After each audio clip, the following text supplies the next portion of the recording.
man njuumte méthodologie ak doxalin laa yàpp ne foofa la ñu daanu d'abord ci intitulé yi sax dafa xaw a poser problème ndax boo ne da ngay bind histoire générale du Sénégal des origines à nos jours loolu pour man scientifiquement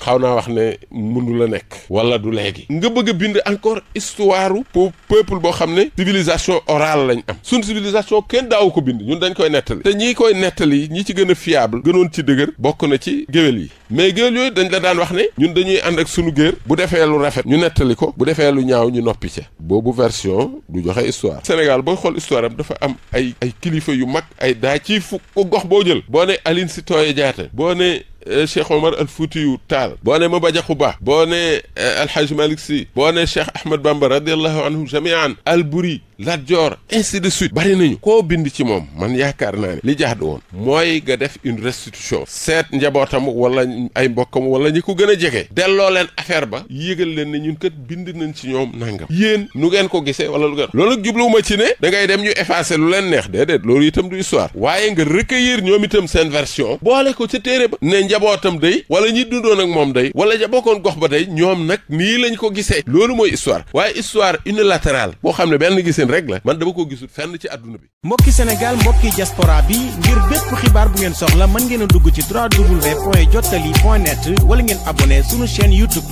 Jotali TV.